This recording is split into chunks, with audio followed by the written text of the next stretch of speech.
धाममते मते स्मृतिरपि त्वय्यर्चनं चापि ते हस्तावञ्जलयकथाश्रुतिरतः कर्णोक्षिसम्प्रेक्षते सुस्तुत्यां व्यसनं शिरोनतिपरं सेवीदृशेन ते तेजस्वी सुजनोऽहमेव सुकृते तेनैव तेजः पते। देवादिदेव 1008 वर्तमान शासन नायक श्री महावीर भगवान के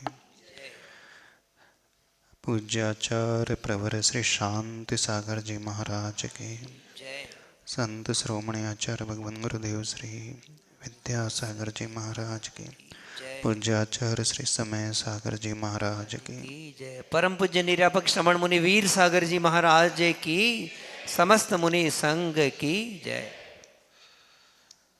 हमारा जीवन कैसे ऊपर उठता है वो डिपेंड करता है हम अपने जीवन में किसका आश्रय लेते हैं।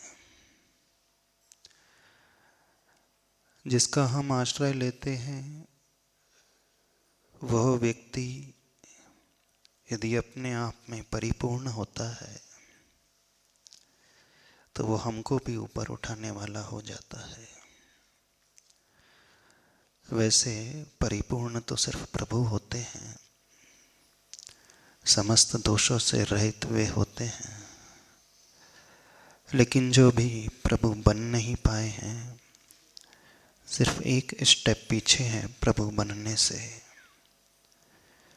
अगला कदम जब उनका उठेगा तो वो मंजिल तक पहुंचने वाले हो जाएंगे। ऐसा व्यक्तित्व अपने आप में सबसे महत्वपूर्ण होता है। ऐसा व्यक्ति वो होता है जो वो कहता है वो अपने आचरण में उतारता है। आचार्य प्रवर शांति सागर महाराज जी की जब समाधि यहाँ पर स्कुंथलगिरी सिद्ध क्षेत्र में हुई, उससे पूर्व उन्होंने एक उपदेश दिया था, मराठी में कहा था, जो जसा म्हणता तो तसा चालता त्यांची वंदामी पाडावी, असंच उपदेश दिला होता ना।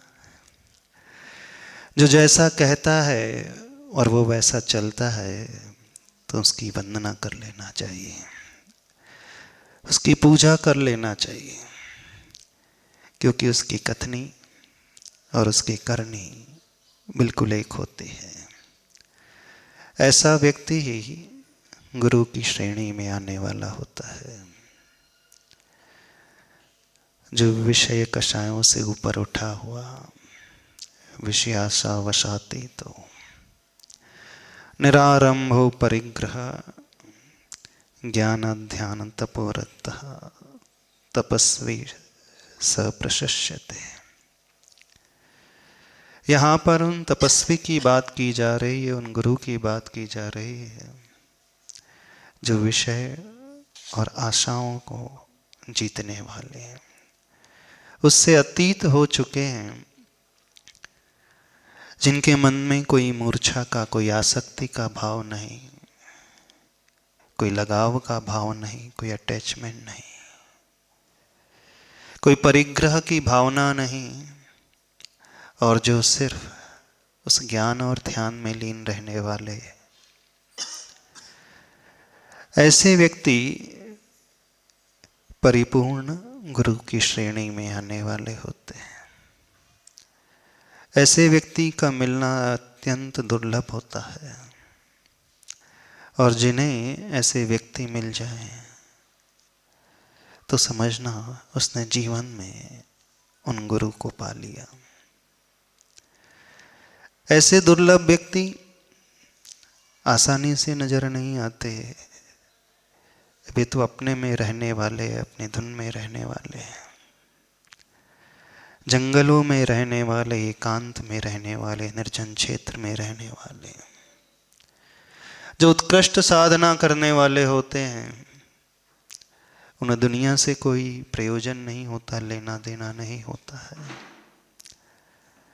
उन्हें प्रयोजन होता है तो उस आत्म कल्याण से, और प्रयोजन दुनिया से होता भी है तो उनके कल्याण से। परहित का वो प्रतिपादन करने वाले, यही गुरु का लक्षण। जब वे ध्यान में उतरते हैं तो ऐसे ध्यानस्थ हो जाते हैं, ऐसे लीन हो जाते हैं, बाहर कितनी भी प्रतिकूलता क्यों ना हो, उससे उन्हें कोई अंतर नहीं पड़ता। यहाँ तक कि चातुर्मास में 4-4 महीने के लिए खड़े हो जाते हैं, आतापन योग आदि लगा करके तपस्या में लीन हो जाते हैं।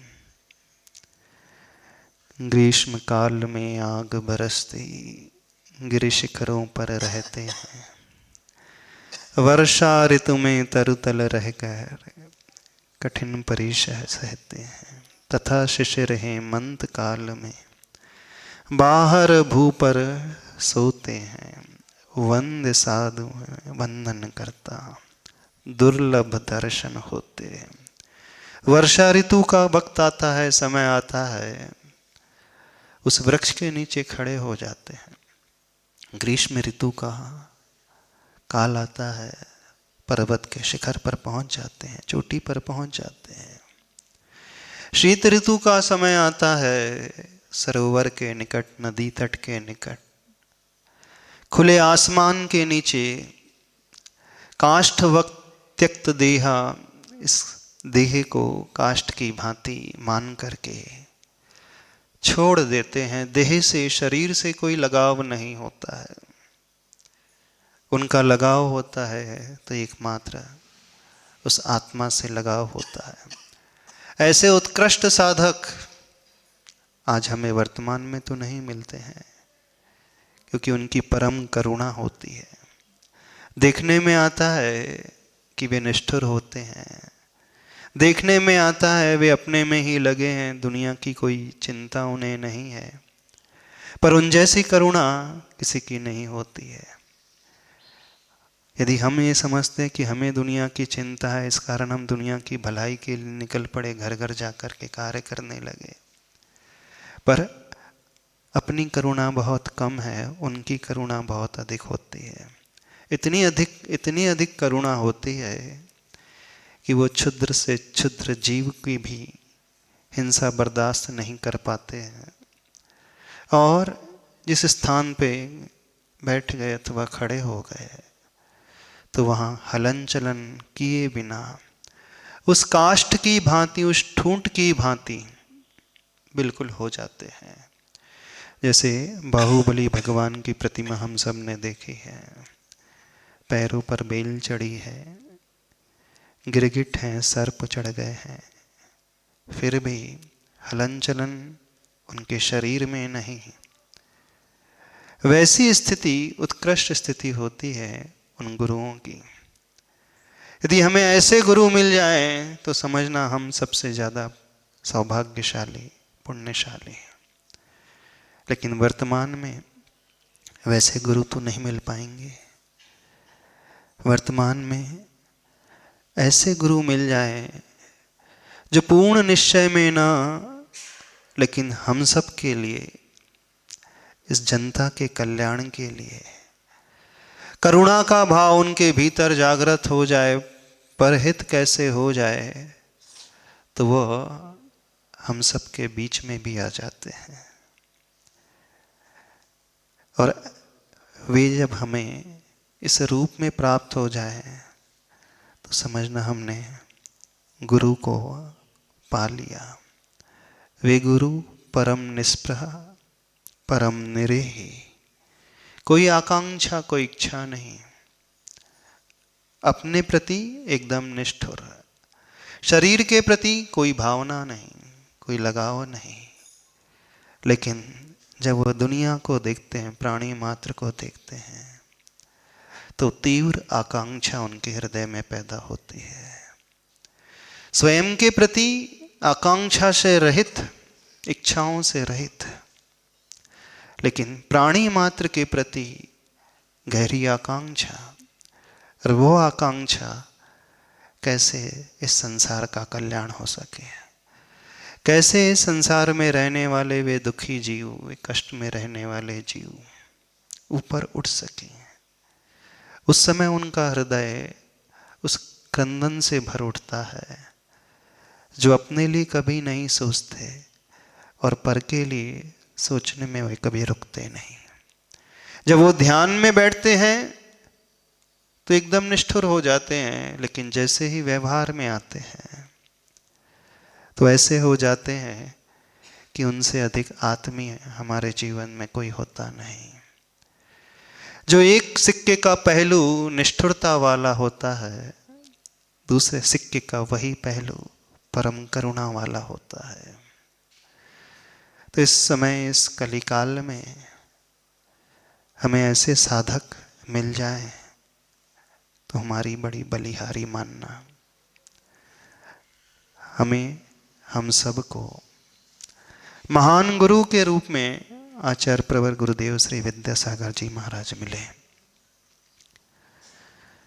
जब वे अपने में आते, अपनी साधना में आते हैं, तो सबसे मुख मोड़ लेते हैं। कोई भी उनकी दृष्टि में नहीं, यहाँ तक कि स्वयं का शरीर भी उनकी दृष्टि में नहीं। लेकिन जैसे ही आंखें खुलती तो फिर वो अपने शरीर से मुख मोड़ लेते। दुनिया में रहने वाला हर जीव, हर प्राणी का शरीर उनका शरीर हो जाता है। हर प्राणी का कष्ट उनका कष्ट, हर प्राणी की वेदना उनकी वेदना। तो देखना, बड़ी विचित्रता प्रतीत होती है। लगता है जो साधक इतना निष्ठुर है वह इतना करुणा से कैसे भर सकता है। नहीं, हमें थोड़ा सा समझने की कोशिश करनी चाहिए। निष्ठुर स्व के लिए जो होता है वही परम करुणा से भर सकता है। और जो स्व के लिए, स्व शरीर के लिए, इस देह के लिए करुणा करने वाला होता है, तो वह नियम से दुनिया के प्रति निष्ठुर हो जाता है। वहाँ उसका स्वार्थ आ जाता है। संसार में रहने वाले हर जीव, हर व्यक्ति करुणा से तो भरे हैं, लेकिन आपकी करुणा सिर्फ अपने तक सीमित है ना। आपकी करुणा अपने परिवार तक सीमित है। परिवार तक ही सीमित है, उससे ज़्यादा नहीं। उससे ज़्यादा किसी के बारे में सोचते ही नहीं। दूर दराज के लोगों के बारे में सोचना तो बहुत दूर, पड़ोस में रहने वाले के बारे में भी आप नहीं सोचते। लेकिन एक ऐसा निष्ठुर व्यक्तित्व जो एक साइड से परम निष्ठुर नजर आता है, दूसरी साइड से परम करुणावान नजर आता, उनका भी परिवार है।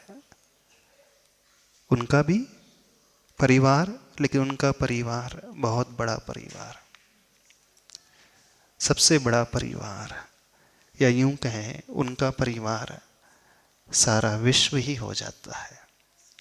सारा संसार उनका परिवार हो जाता है। जब वो आंखें खोलते हैं तो आंखें खोल करके जिसकी ओर भी दृष्टि वो करते हैं, जिसे भी वो देखते हैं, तो उसे वे अपने परिवार का ही सदस्य मानते हैं।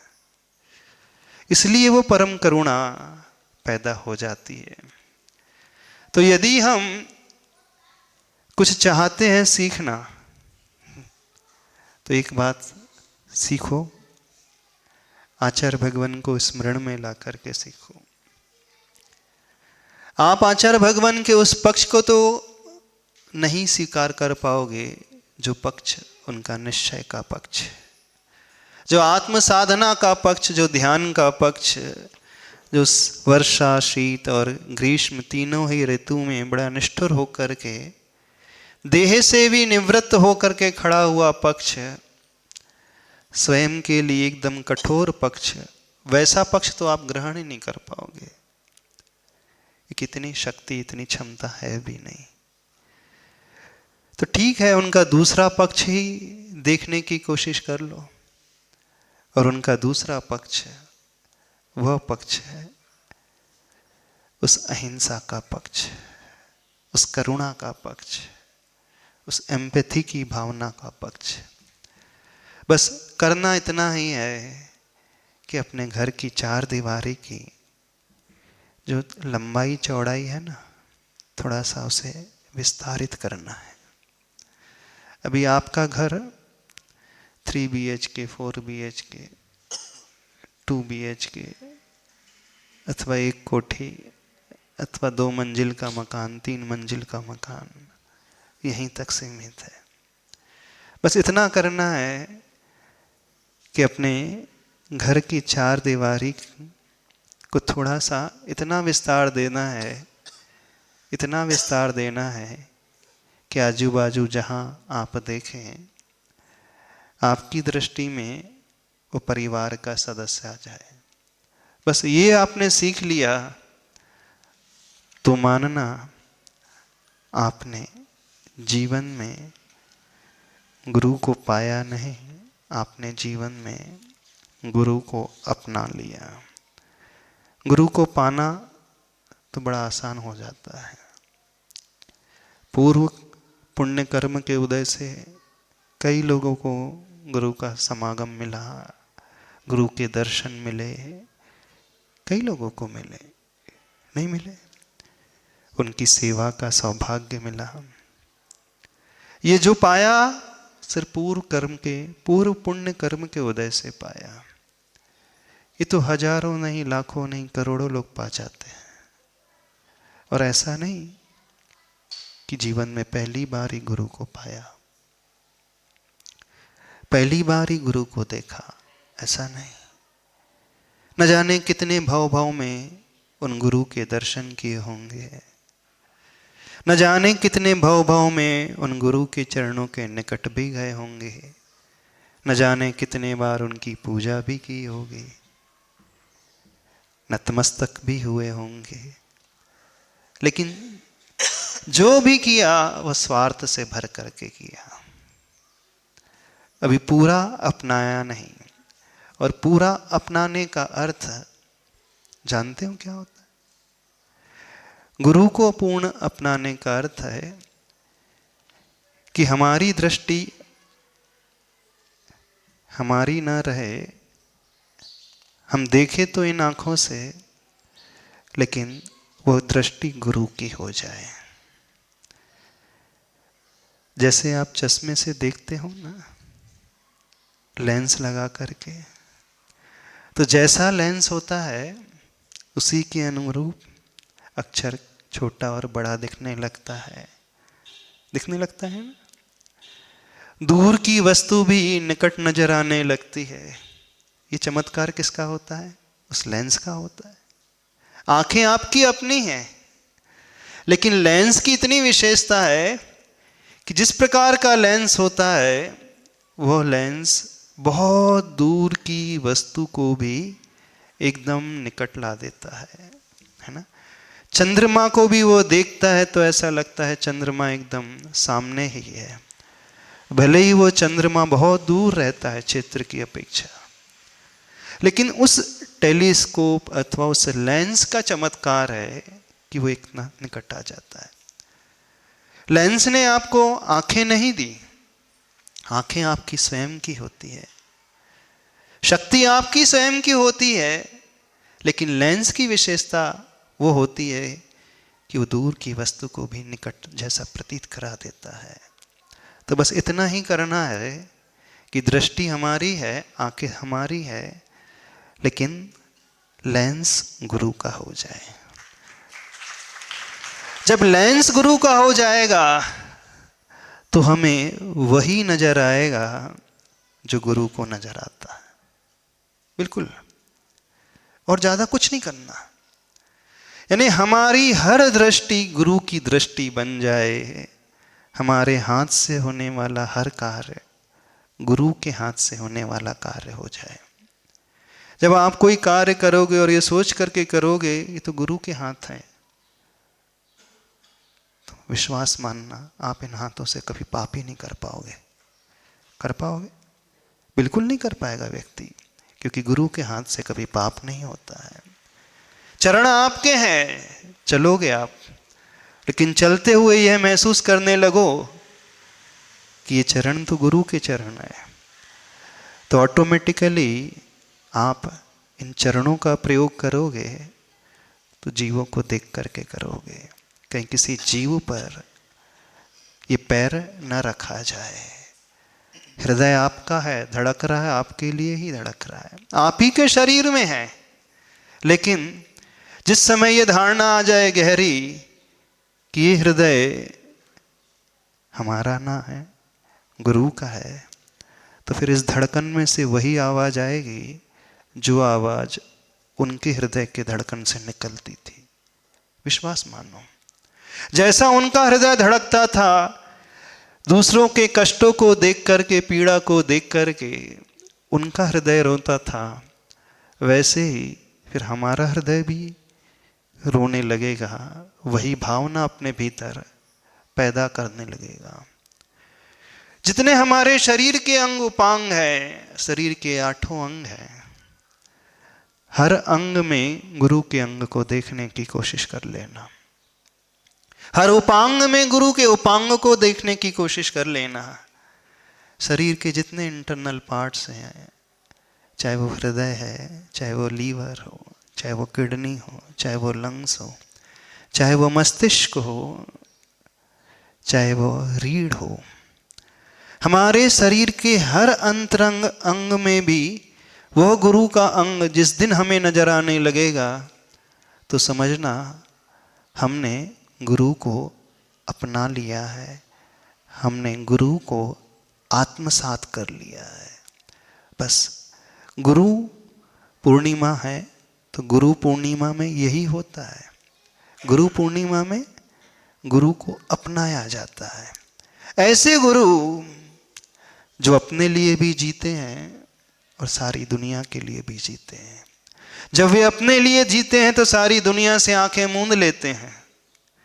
उन्हें सिर्फ अपनी आत्मा के अलावा कुछ नजर नहीं आता, इसीलिए तो वह 4 महीने तक खड़े हो जाते हैं, बारिश में खड़े हो जाते हैं।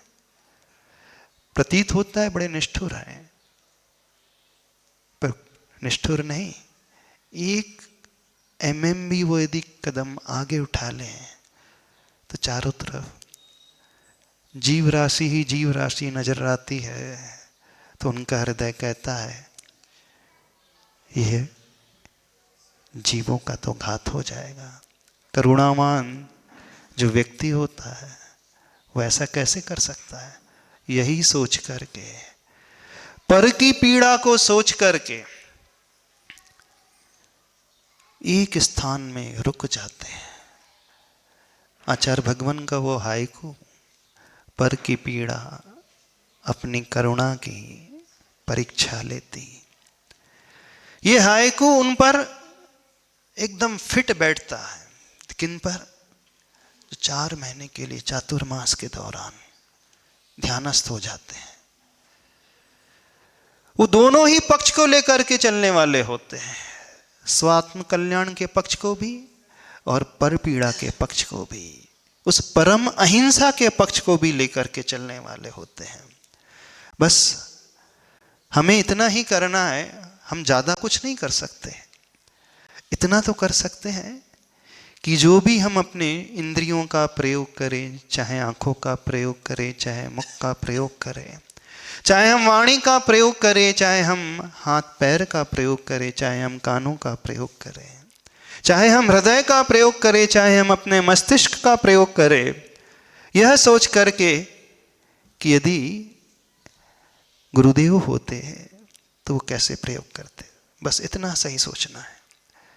प्रयोग करो, कोई बात नहीं, क्योंकि बिना क्रिया के रह नहीं सकते। इतनी क्षमता है नहीं कि हम एकदम उस ठूठ की भांति हो जाएं, उस लकड़ी की भांति हो जाएं, खड़े हो जाएं, जहां डली है लकड़ी तो वैसे ही पड़ी रहे। इतनी शक्ति है नहीं। हम वैसा नहीं कर सकते, तो इस शरीर से प्रवृत्ति होती है, चलना फिरना होता है, सारी प्रवृत्ति होगी, लेकिन हर क्रिया के पूर्व, हर प्रवृत्ति के पूर्व बस ये विचार आ जाए, ये भाव आ जाए कि गुरुदेव होते तो कैसे चलते, कैसे हाथों का प्रयोग करते, कैसे आंखों का प्रयोग करते, कैसे अपनी वाणी का प्रयोग करते, कैसे इन कर्णों का प्रयोग करते, कैसे अपने हृदय का प्रयोग करते। बस ये विचार जिस जिसके मन में आने लगेगा तो समझना वह गुरु को अपनाने वाला हो जाएगा, वह गुरु को आत्मसात करने वाला हो जाएगा। और जो गुरु को आत्मसात कर लेता है वही प्रभु के एकदम निकट पहुंचने वाला होता है, और कोई नहीं पहुंच सकता, वही पहुंचने वाला होता है। क्योंकि गुरु पूर्णिमा में उन्होंने महावीर को आत्मसात किया था, है ना। इंद्रभूति ने महावीर को आत्मसात किया, और उसका चमत्कार ये हुआ कि जिस दिन महावीर को निर्वाण हुआ उसी दिन उन्हें केवल ज्ञान हो गया। बस एक कदम पीछे चलने वाले, जिस दिन वीर प्रभु को निर्वाण हुआ उसी दिन वे स्वयं प्रभु बन गए। उसी दिन प्रभु बने थे ना। कैसे घटित हुआ ये? उन्होंने पूर्ण रूप से आत्मसात किया था।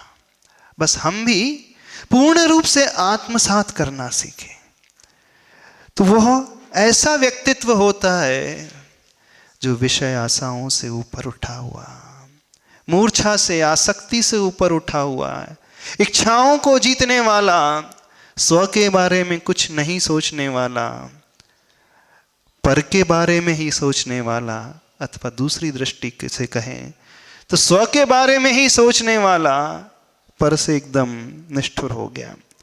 दोनों विरोधी जैसे लगते हैं पर विरोधी न होकर के साथ साथ चलने वाले होते हैं।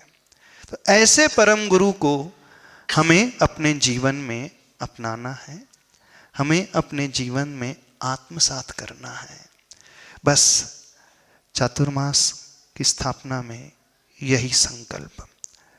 हो सकता है हम पूर्ण रूप से न कर पाए क्योंकि सबकी क्षमता भिन्न भिन्न है, सब अलग अलग प्रकार के विचारधारा वाले हैं, लेकिन जिस क्षण हम ये सोचने वाले हो जाएं कि नहीं, अब मैं जो भी करूँगा, अब मैं जो भी कहूँगा, अब मैं जो भी सोचूंगा, अर्थात मेरे मन का प्रयोग, मेरे वचन का प्रयोग, मेरे स्तन का प्रयोग, जो भी प्रयोग होगा, मेरी हर इंद्री का प्रयोग, मेरे आठों ही अंगों का प्रयोग, मेरे उपांगों का प्रयोग होगा तो मेरे ही द्वारा, लेकिन लेंस उसमें गुरु का रहेगा। बस शक्ति हमारी अपनी ही होती है, हर आंख वाले की ही शक्ति होती है, लेकिन लेंस जो कार्य करता है वो उसी शक्ति को कई गुना बढ़ा देता है। यदि आपका पास वो लेंस ना हो, चश्मा ना हो, तो क्या होता है?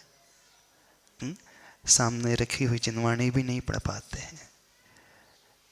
सामने ही ये सब कुछ है, सब कुछ हम देख नहीं सकते। शक्ति हमारे पास है, वस्तु भी हमारे पास है, लेकिन उस लेंस के अभाव में सब कुछ होते हुए भी वो ना कुछ के बराबर हो जाता है। तो कितना महत्व है उस लेंस का? बहुत महत्व है ना। तभी तो मुनिराज भी उस लेंस को अपना लेते हैं, जड़ वस्तु को देखने के लिए, पढ़ने के लिए। वो लेंस भिन्न है, लेकिन भिन्न होते हुए भी वो एक प्रकार से प्रयोग करने वाले में वो एक मिग जैसा ही हो जाता है। होता है ना, कुछ लेंस ऐसे होते हैं जिसमें चश्मा नहीं लगाना पड़ता, डायरेक्ट आंखों में फिट हो जाते हैं। आजकल टेक्नोलॉजी आ गई ना, बिना चश्मा लगाए के वो लेंस आंखों में फिट हो जाता है और बाहर से लगता ही नहीं कि लेंस लगा है।